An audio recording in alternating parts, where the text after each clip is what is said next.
Today, good morning, everybody.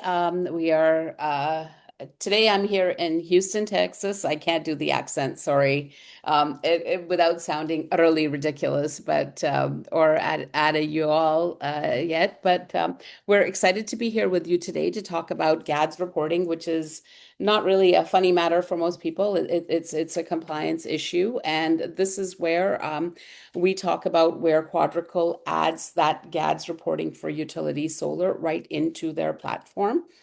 And so heading off with that, right, and that's what we're going to talk about this morning.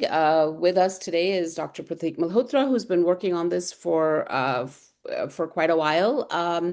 And He's our data scientist, along with Sayan Dutta, who heads business development for us here at Quadrical. And as usual, for all our webinars, if anybody's attended one before, Pragya Chavla is manning the booth. If there's any questions, any tech problems, anything that you need, you send them something to her via a tab, which I can't see, but I'm sure that you guys can see it over there. Right. And after that, oh, there you go. She's even got your first polls, and I will move on while the poll is there for you guys to look at while you're working, right?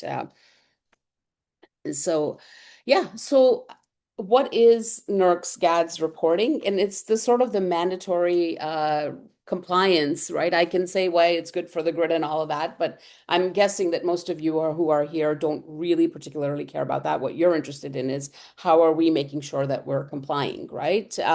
And reporting deadlines are generally it's tagging everything that happens for the entire quarter, and 45 days later making sure that at the end of the reporting period things come in, and it's mandatory for solar plants that are over 20 megawatts and commissioned after January 2010, which is seems like a huge chunk of utility scale solar falls into that. And the submission deadlines are in front of you, which I'm guessing that you guys actually know that, right?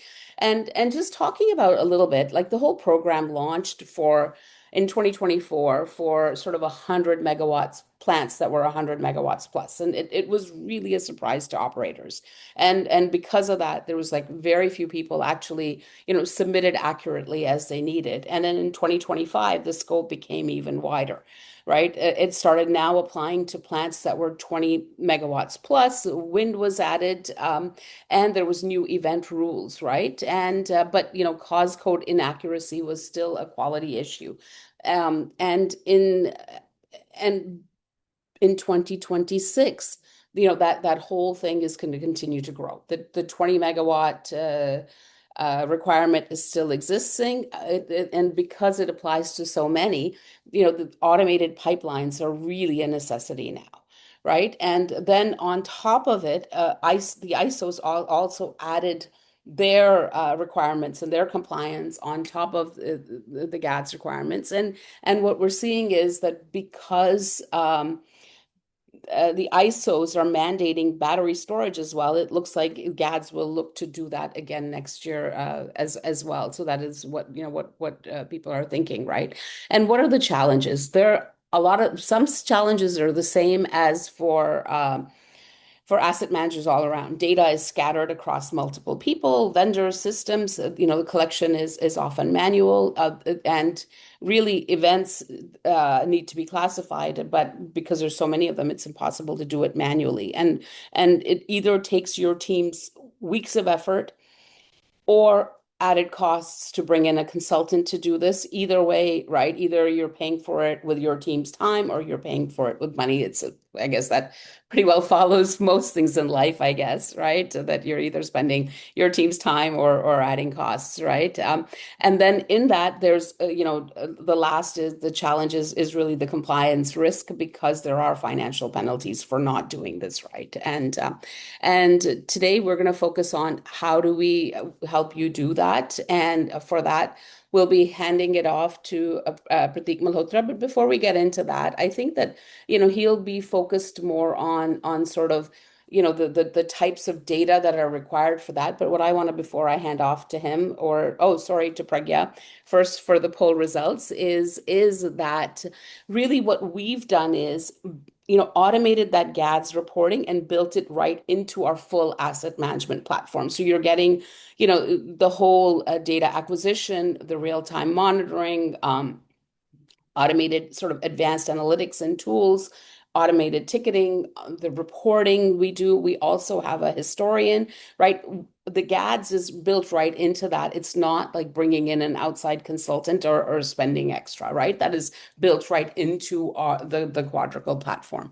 I will hand it over to Pragya and then on.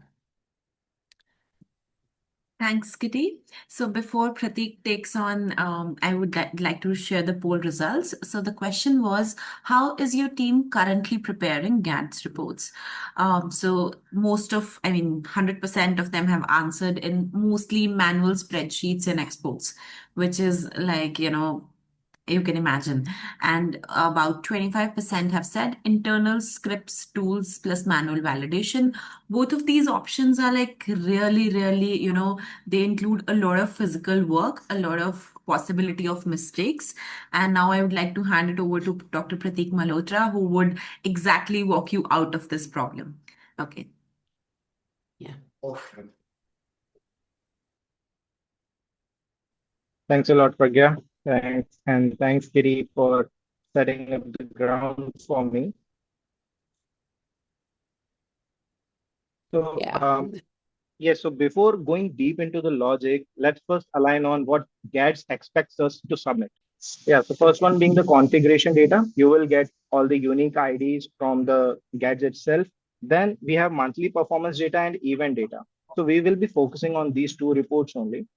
Monthly performance data is that gets not only expects us the key performance indicators, instead, they also require to get an idea what type of activity your inverter was involved in. So activities could be post outage inverter hours, maintenance inverter hours, or planned outage inverter hours, and many others that we will be going through this demo.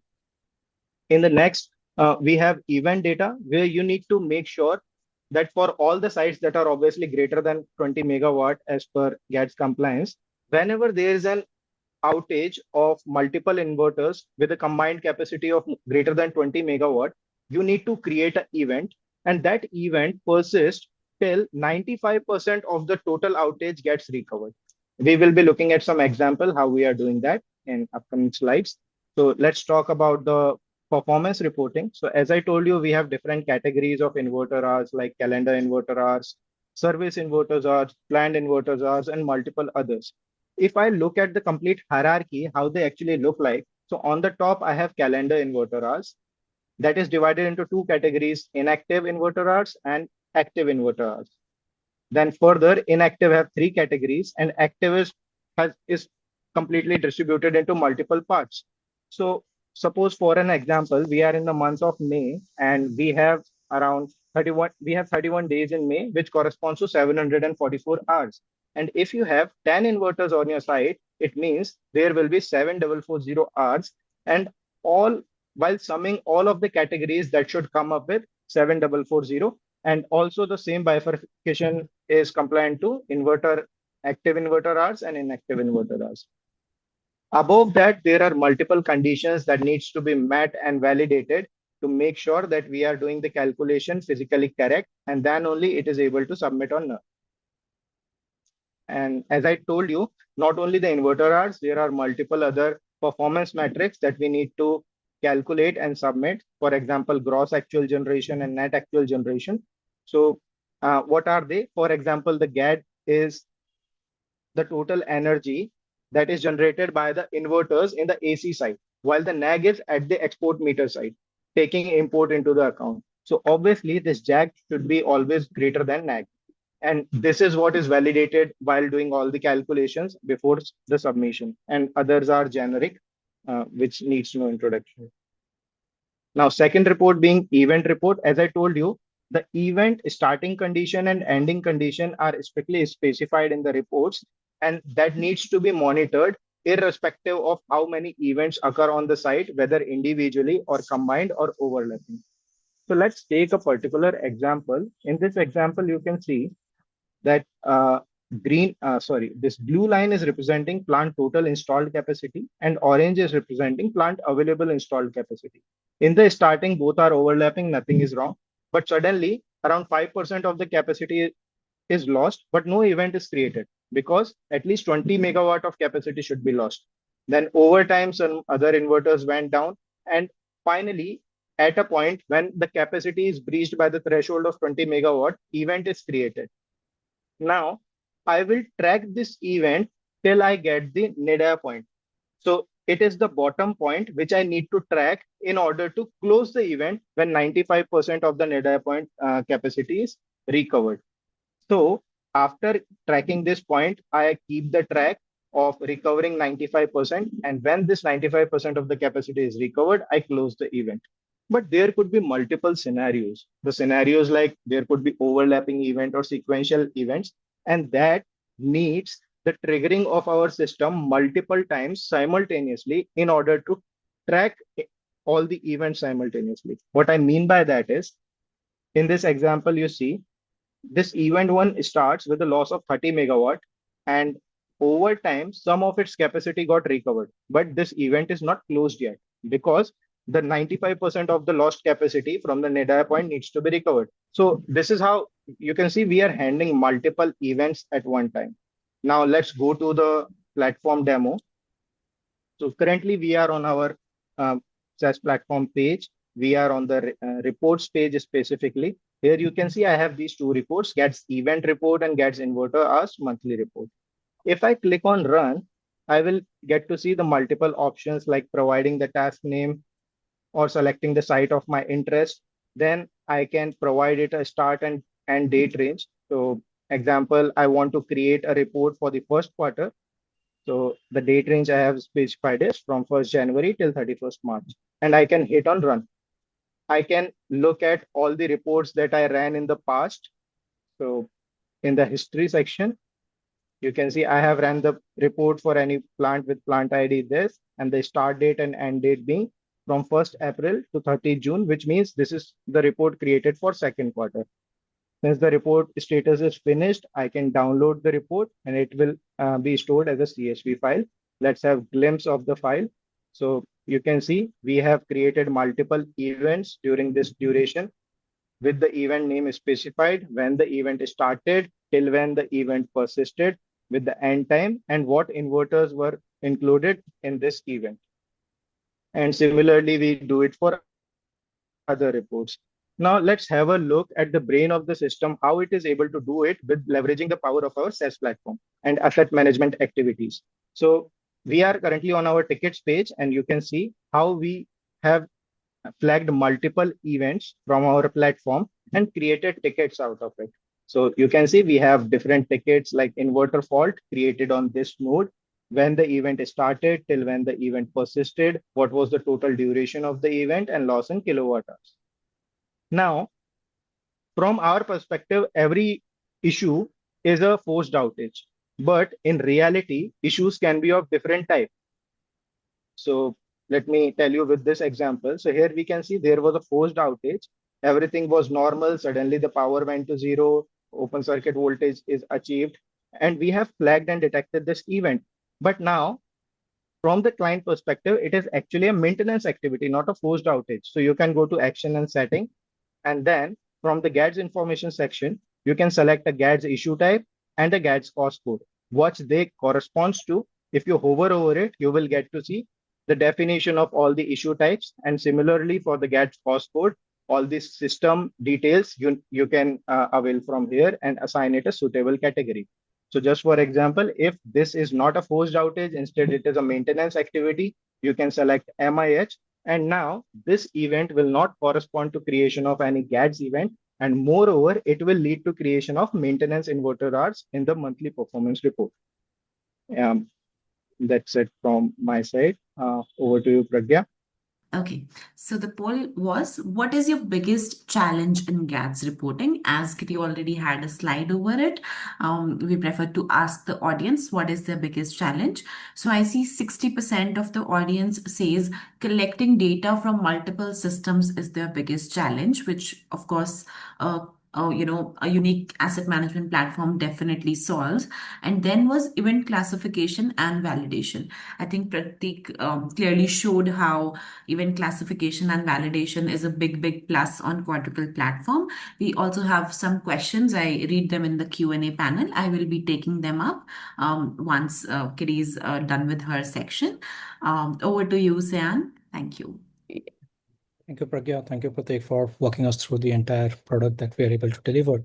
So, using the Quadrical platform, what we're able to do is help you generate the reports that you need to submit to the GADS reporting for the compliance. Here, what you see in front of you is the monthly performance report, which is one of the important part. Now, using the Quantum platform, what you will be able to do is at a click of a button, you can generate and process a report for multiple plants in a single run. So the way it works is considering, let's say, if you have 10 plants on the platform, and when you want to generate the report, at a click of a button, it will generate a single Excel sheet with monthly breakdown, and each plant will have a separate sheet. So based on the requirement, you can upload it into the GADS platform. Moving on to the next slide. The next slide is of the GADS event report, which is also a very important report. In this, what happens is, as Pratik walked us through the different event types and events, we need to also submit a report on that. And similar to the previous report, this report is also getting generated at a click of a button for all the plants, which has all the details related to devices that were impacted because of that event, all the start times and end times of the event, and the associated losses with it. So similar to the previous report, a single Excel sheet will have multiple sheet, and each sheet will correspond to a particular site data. Moving on to the next slide. So based on multiple conversation and feedback, what we have understood from our customers that before they were using GADS on the Quantum platform, they had to spend more than 2 weeks, at times even up to 6 weeks, to collect data from multiple different sources over a single quarter, and then put it all in a single place. And that data can be scattered over multiple different places across SCADA, DAS, emails, and even spreadsheets. And of course, when we are dealing the data manually, we many a times introduce errors at multiple different levels, as because there are multiple different people managing different data at multiple different levels. Now, before they were using and when they were using the manual system, they end up spending somewhere between 30 K dollars to $100K per year for the GADS consultant fees. And of course, they had no visibility until end of the quarter, which was a very big challenge. Now, when we introduced and provided the GADS solution to them, they were able to, of course, automate the entire process, including the event capturing and categorizing them in the right category. As Pratik has demonstrated during the demo of the platform, that for every event that is getting generated, which is related to GADS, you can associate the right category to it. And of course, the machine assisted classification helps you to ensure that you are much more efficient. And since all of it can be done within the system, all the cost associated to consultants can easily be taken off, because everything can be managed within the system by the team that you have in-house. Moving to the next slide.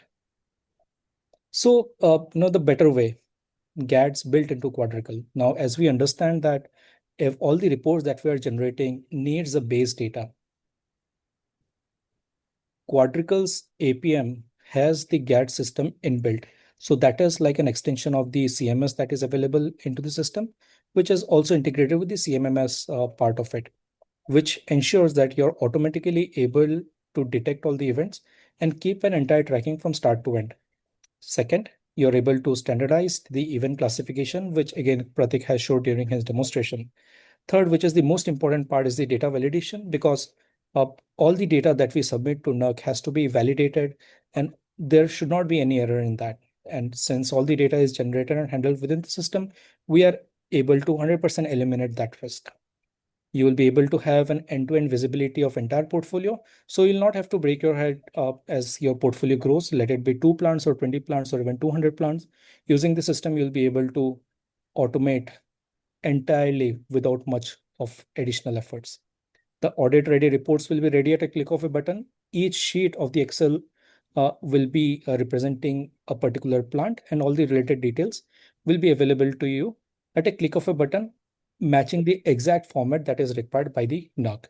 So that way you'll be able to comply to all the data requirement. You'll be able to save time for of yours and your entire team. And of course, the number of people required to run this GADS reporting every quarter. So that will reduce risk. And of course, you'll always be, audit ready. So with that, over to you, Kitty. Yeah, I'll just take a minute to just talk about who we are. And obviously, at the same time, while you do that, there's another poll for you on last poll. We are Quadrical. We've been working in the asset management for renewable space for about 6 years now. We have about 7,500 megawatts of solar. Uh, More than 8,000 megawatt hours of storage, literally like which is 41 large plants. The largest is actually 300 megawatts, 1.2 gigawatt hours, from California to the UK all the way to Australia. And we also have wind within our sort of asset management that we talked about, where we're based just outside of Toronto in a city called Waterloo. If any of you remember Blackberry, that's where it is. And our office is somewhere around there. And we're also located in Gurgaon, India. And I guess our office is probably somewhere here, just outside of New Delhi. The company was founded by Sharat Singh and Dr. Hugh Hind, where their expertise really was AI before what we know AI today, which is, the Gen AI and large language models.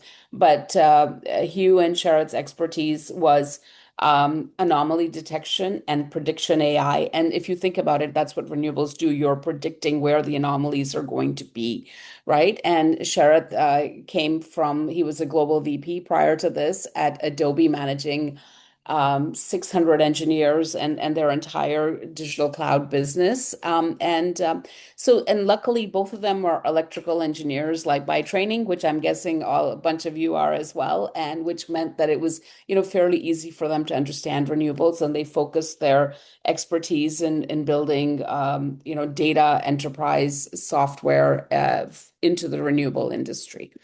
We've been working with major companies like eStorage at Canadian Solar, Everin, which is one of a Brookfield company, as well as another global top three global asset owner of their plants. And we lastly have a partnership with Contract Power, which means that if you are on our platform and you also have Contract Power, we can combine them for you. So you see the sort of the asset management contracts piece, as well as as the piece that we at Quadrical do all in one place. And from here, I'm going to hand it over to Pragya, who's got questions, and hopefully we have the answers. But if we don't, we will make sure we get them back to you in writing. Sure, Kitty. Thanks, everyone. Okay, so I think I will just spell out the questions for you, and between the panelists, please take up the question that suits you the most. So the first question was, we have plants in different time zones. Does the platform handle that automatically for the 24-hour clock timestamp NERC requires?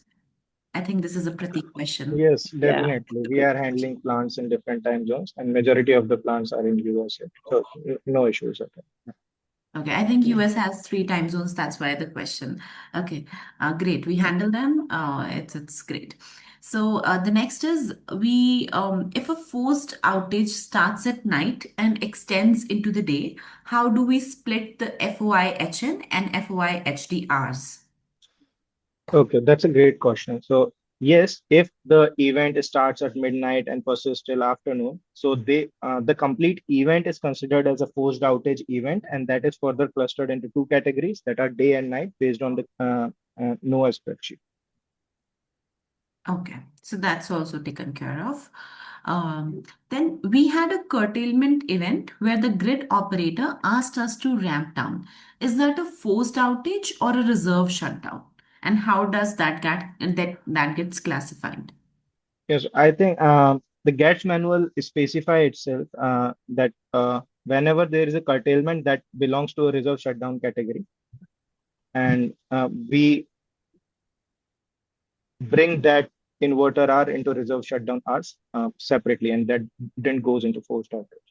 Okay, so that's a different category. Great. So this I think would be a Kitty or Sayan question. What does the pricing look like? Oh, I can be pretty straight up with that. So this is built right into our asset management platform, and depending on the size of the portfolio, I'll be happy to send you something in writing back to that is. It's automatically built in. It's not, there's no separate price for this. Yeah, so whoever was asking this question, if you can please drop your email address to me in the Q&A tab, or maybe you can email us at kitty@quadrical.ai, kitty@quadrical.ai. So we'll get back to you on that. So one last Yeah. thing, we have been using a GADS consultant for 2 years. What differentiates you from them? I think we had a slide that Sayan shared in the last few slides. Kitty or Sayan, would you like to take that? Okay, let me start. So I think that there is the differentiation really is that the big thing is that you're not paying a consultant anymore, right? What we do is as your asset management software, we automatically build everything that you need for GADS compliance right into the platform itself. And if you look at it, it's not only just the costs. You have to give that person access to your data. You have to be working with them. You need to allot teams to work with them. Where here we've literally automated the process right into the asset management platform, which you need anyways, right, to manage all of your assets, right? So we think that it's a huge service. We've been doing this for quite a while now, right? As soon as GADS really began with customers with these plants, and it's a huge cost savings to not have to have a separate consultant, and time saving, right? And the more hands you get into it, the more, it's like anything else. If you have a smaller company and there's, one by one relationships to 12 people, and if you've got a 500-person company and relationship, the more people you add into the process, the more complexity you're adding. Sayan, anything more technical to add on that? Yeah, I But think otherwise, Yeah, I think that is exactly how it is. But overall, it is bringing the simplicity within the team and within the organization, and not being actually depending someone out of the system. So that way you are always ahead of the curve, ensuring that you are meeting all the compliances on the right time. So it is not only savings on the one side, it is more that you build your dependency within the team so that you are always able to match the compliances. And of course, we avoid the big compliance risks. It's automated, so you don't have to wait for May 15th exactly to worry about everything. There is no last moment firefighting. It's automatically generated, so you don't have to worry a lot. So I have my last poll results. So my question was, what would create the biggest operational impact for your team? And I'm happy to report that most people said managing GANs directly inside asset management workflows. And that's exactly what we showed today. And a few also mentioned eliminating manual quarterly GANs preparation. We all agree it's painful, and it's always firefighting. So that was it from our side. Over to you, Kitty. yeah. We really appreciated all of you sharing your time with us. We know that's what's most valuable to you. So we appreciated that. And hopefully we added some value to your day as well.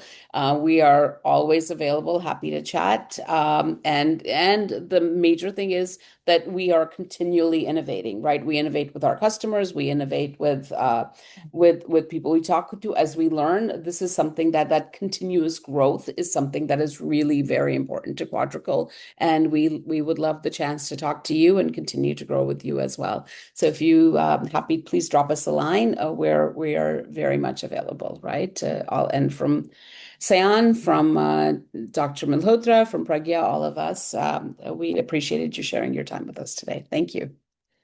Thank you, everyone. Thanks, everyone. Thanks, everyone.